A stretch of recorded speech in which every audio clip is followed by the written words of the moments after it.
Muhammad Rasul mulia, idola kita.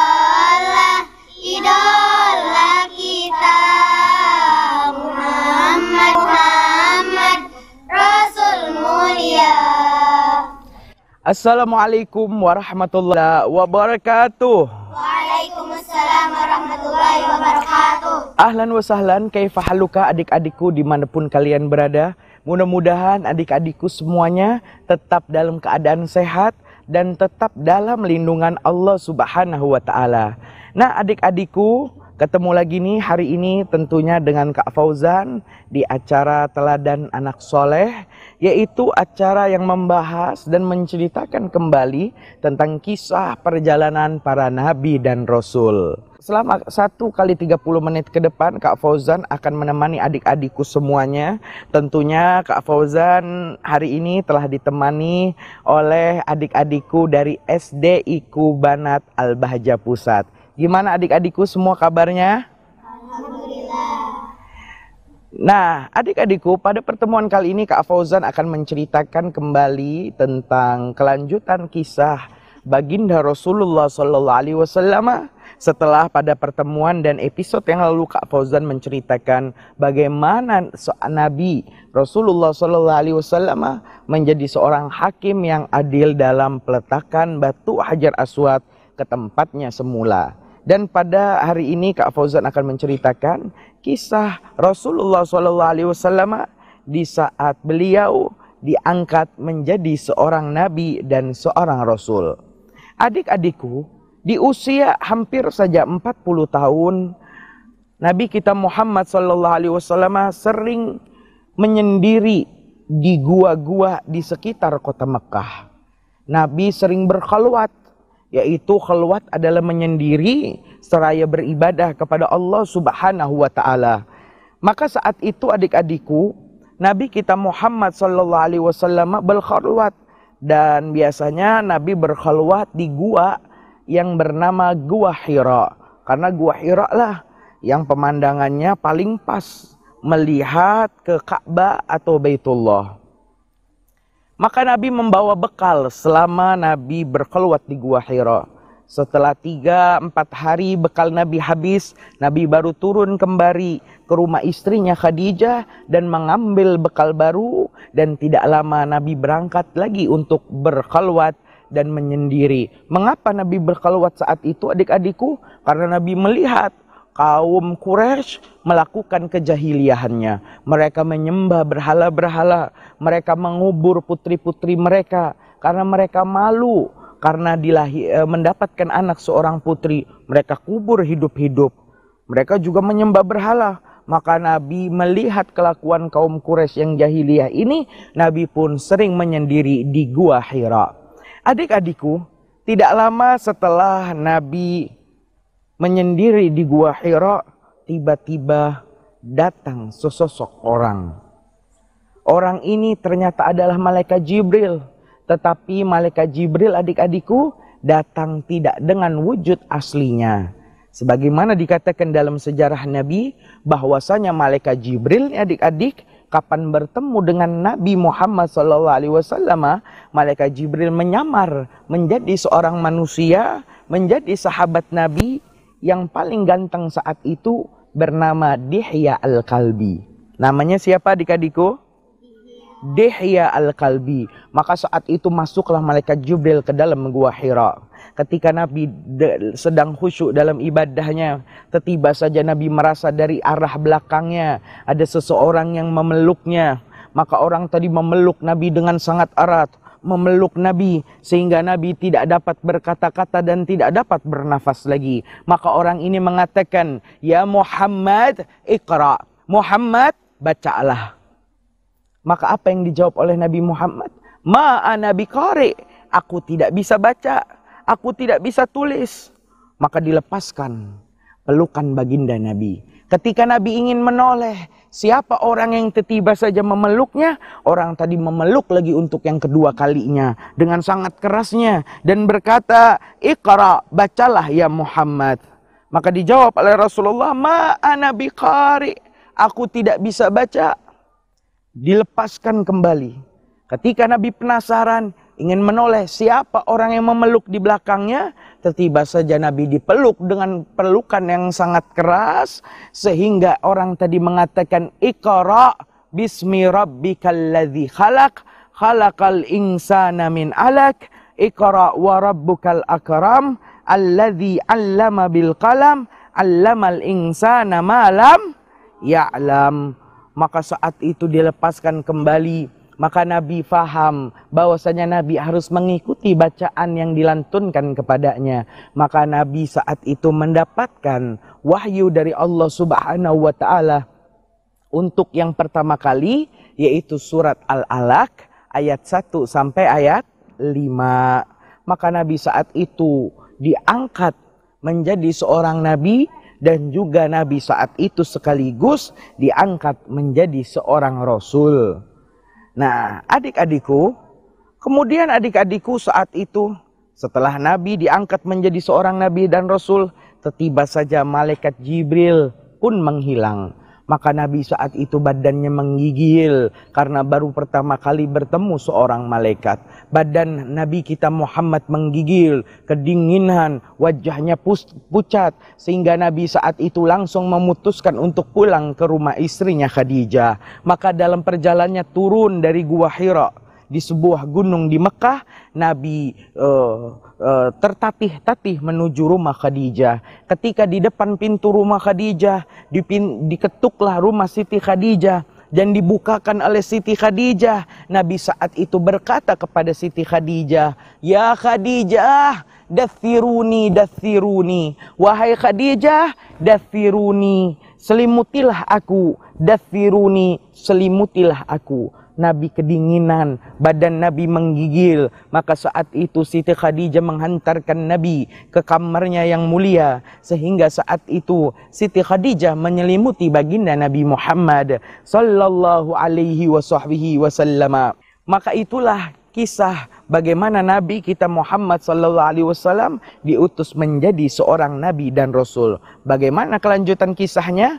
Kalau mau tahu adik-adikku, tetap bersama Kak Fauzan di Teladan Anak Soleh. Aku bangga jadi anak soleh. Shallu ala Nabi Muhammad. Allahumma shalli alaihi.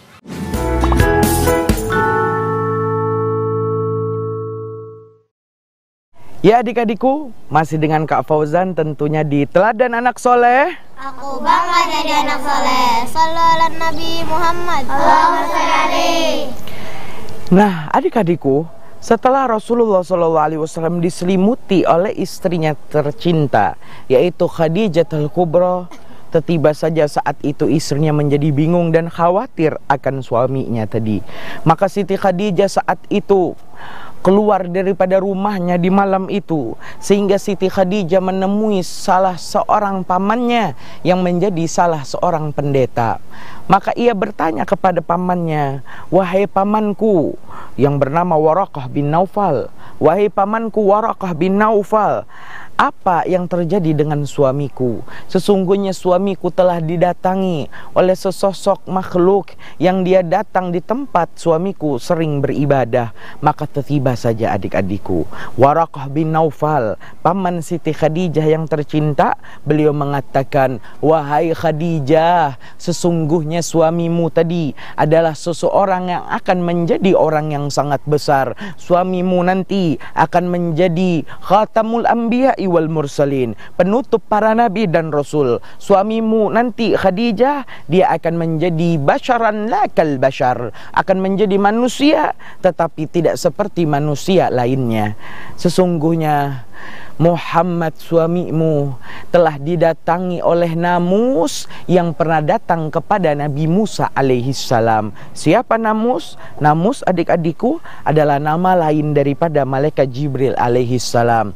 Ternyata malaikat Jibril banyak nama dan julukannya, mulai dari Jibril, Jibrail, Gabriel, Namus, Roh Kudus, Ruhul Kudus. Maka itu semua adalah nama lain daripada malaikat Jibril alaihi salam. Maka Khadijah, sesungguhnya suamimu didatangi oleh namus yang pernah datang kepada Nabi Musa alaihi salam, dan suamimu akan menjadi orang yang besar. Mendengar hal ini, maka Siti Khadijah langsung kembali ke rumahnya. Tetapi adik-adikku, ternyata apa yang terjadi di dalam rumah Siti Khadijah, yang di dalamnya terdapat Nabi kita Muhammad yang sedang berselimut karena badannya yang sangat menggigil. Ternyata ketika Siti Khadijah keluar dari rumahnya untuk bertemu dengan pamannya Waraqah bin Naufal, pada saat itu adik-adikku, turunlah lagi malaikat Jibril bertemu dengan Nabi kita Muhammad. Maka saat itu malaikat Jibril menurunkan wahyu yang kedua. Malaikat Jibril membawa wahyu dari Allah Subhanahu wa taala. Allah berfirman, "Ya ayyuhal muddatsir, qum fa'anzir, wa rabbaka fakabbir, wa thiyabaka fatahhir, warrujza fahjur." Ya ayyuhal muddatsir, orang yang berselimut. Nabi lagi selimutan, maka dikatakan oleh Allah, ya ayyuhal muddatsir, orang yang berselimut, gum fa'anzir, bangunlah engkau Muhammad, fa'anzir, dan peringatkan umat, wa rabbaka fakabbir, dan kepada Tuhanmu Allah fakabbir, maka bertakbirlah, wa thiyabaka, dan pakaian itu Muhammad yang engkau pakai di khalwat di Gua Hira, belum sempat engkau ganti dan engkau bersuci diri darinya. Wa thiyabaka, dan bajumu itu Muhammad, fatahhir, maka sucikanlah, warrujza fahjur. Maka saat itu Nabi kita Muhammad sallallahu alaihi wasallam mendapat wahyu dari Allah Subhanahu wa taala, yaitu surat Al-Muddatsir ayat 1 sampai 5. Ma'asyiral muslimin, adik-adikku dimanapun kalian berada.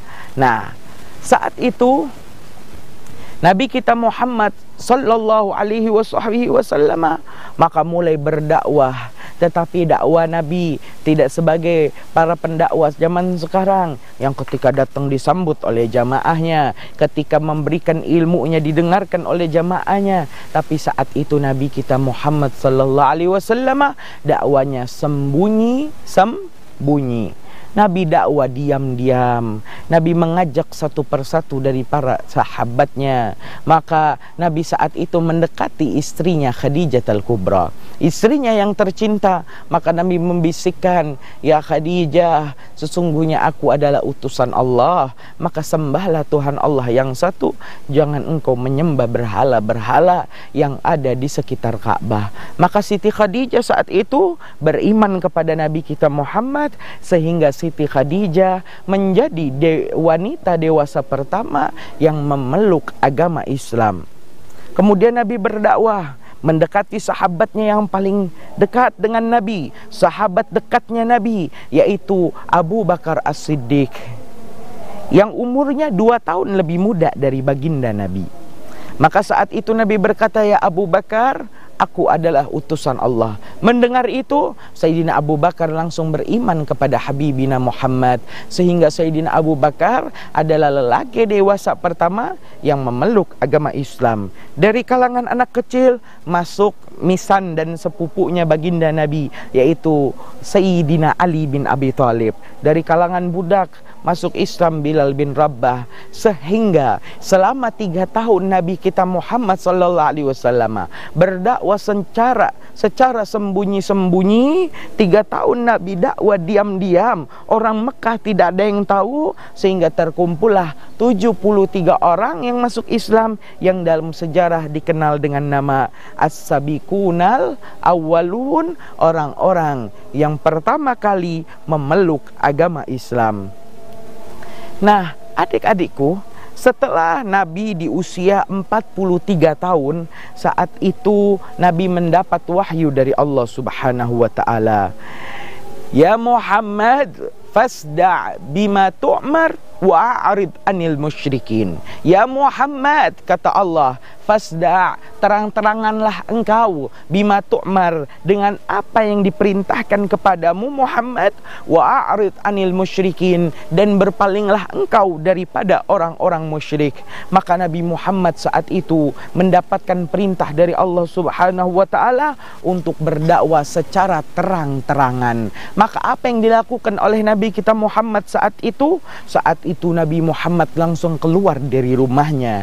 Nabi memulai dakwah terang-terangannya, sehingga Nabi kita Muhammad sallallahu alaihi wasallam naik ke suatu bukit. Yang bukit itu jika kita pernah haji atau umrah, maka kita kenal bukit itu dengan nama Bukit Jabal Abi Kubais. Bukit apa adik-adikku? Jabal Abi Kubais. Lantas apa ya yang dilakukan baginda Nabi Muhammad SAW ketika Nabi naik ke atas bukit Jabal Abi Kubais? Kalau mau tahu, tetap bersama Kak Fauzan di Teladan Anak Soleh. Aku bangga jadi anak soleh. Sallu ala Nabi Muhammad. Allahumma shalli alaihi.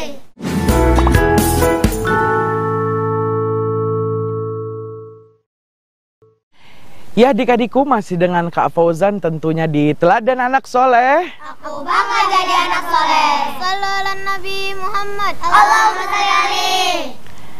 Adik-adikku, setelah saat itu Nabi mendapatkan perintah dakwah terang-terangan, Nabi langsung naik ke suatu bukit di kota Mekah yang bernama Jabal Abi Kubais. Maka ketika Nabi naik di atas bukit Jabal Abi Kubais, Nabi saat itu memanggil kabilah-kabilah yang ada di kota Mekah. Ya Bani Hashim, ya Bani Muttalib, ya Bani Fulan, ya Bani Fulan. Maka Nabi mengumpulkan beberapa kabilah-kabilah yang ada di kota Mekah, dan saat mereka berkumpul dan bertanya-tanya apa yang akan diucapkan oleh baginda Nabi Muhammad sallallahu alaihi wasallam, maka saat itu Nabi mengatakan, wahai kaum Quraisy, apakah kalian akan percaya jika aku katakan bahwa di belakang bukit yang aku berdiri di atasnya, di belakang bukit Jabal Abi Kubais, telah terdapat ribuan tentara Romawi yang akan menyerang Mekah, yang akan menyerang kalian, hai kaum Quraisy. Apakah kalian akan percaya? Apa jawaban mereka kaum Quraisy? Sadaq Nabil Amin, kami percaya dengan orang yang paling dipercaya. Muhammad mah nggak pernah bohong dari kecil. Muhammad kapan ngomong, pasti dia omongannya jujur dan tepat. Sehingga mereka khawatir di dalam hati mereka.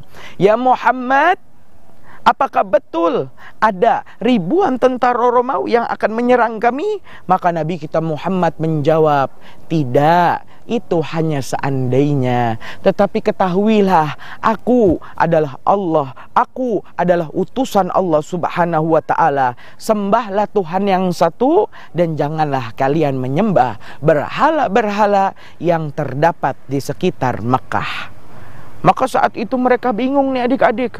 Mereka saling menoleh satu sama lain. Mereka saling bertanya-tanya. Maka dalam keramaian dan keributan saat itu, tiba-tiba saja muncullah satu paman Nabi yang bernama Abu Lahab. Abu Lahab, paman Nabi adik-adikku. Maka paman Nabi Abu Lahab tadi mengatakan, seraya mengangkat kedua tangannya, ya Muhammad, kata Abu Lahab, ya Muhammad, alihadza jama'atana, apakah hanya untuk ngomong ini saja Muhammad? Engkau kumpulkan kami semua Muhammad. Tabballaka ya Muhammad, celaka engkau Muhammad. Sambil kedua tangannya Abu Lahab petantang-petenteng depan hadapan Nabi.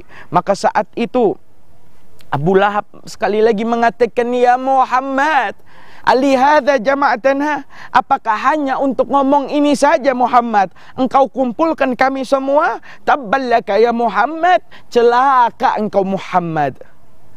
Maka saat itu Nabi kita Muhammad terdiam. Tiba saja turunlah malaikat Jibril, marah dengan apa yang dilakukan Abu Lahab, marah dengan penentangannya, sehingga membawa wahyu dari Allah Subhanahu wa ta'ala, tabbat yada Abi Lahabin wa tabba ma aghna anhu maluhu wa ma kasaba sayasla narang dzata lahab wa imra'atuhu hammalatal hatab fi jidiha hablum mim masad.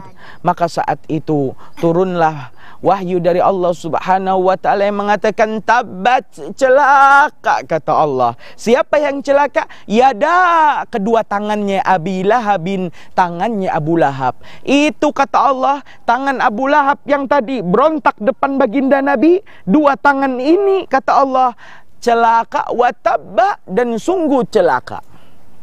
Ma aghna anhu, nggak akan manfaat anhu daripada Abu Lahab, maluhu, harta yang dihasilkan kedua tangan Abu Lahab, wa ma kasaba, dan apapun yang dikerjakan Abu Lahab percuma kata Allah. Sayasla, akan masuk itu Abu Lahab naran, ke dalam api, dzata lahab, yang apinya menyala-nyala, wa mra'atuhu, dan istrinya Abu Lahab.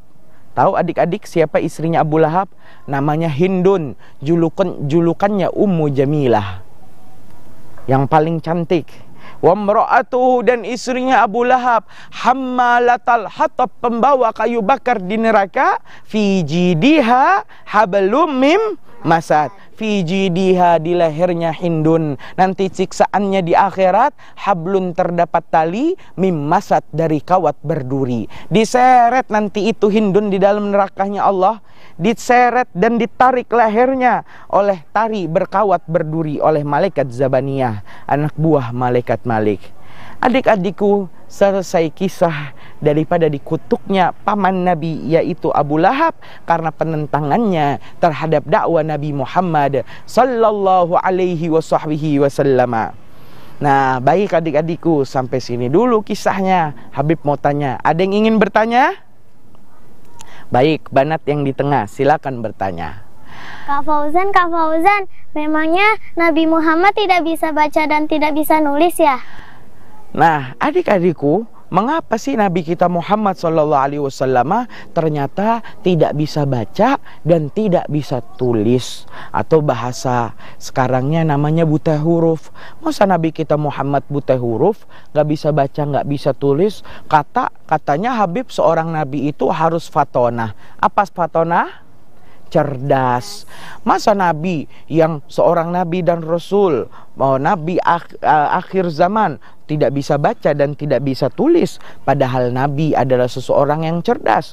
Apakah Nabi tidak cerdas? Tidak. Nabi kita Muhammad SAW adalah Nabi yang paling cerdas. Kalau bukan karena kecerdasan Nabi kita Muhammad, siapa yang mengatur strategi perang dalam perang Uhud dan perang Badar? Siapa yang mengatur strategi perang, bermusyawarah dan berbincang-bincang dengan para raja-raja yang ada saat itu, mulai dari Mukaukis, Raja Mesir, Raja Romawi dan Raja Persia. Itu semua karena kecerdasan baginda Nabi Muhammad sallallahu alaihi wasallam.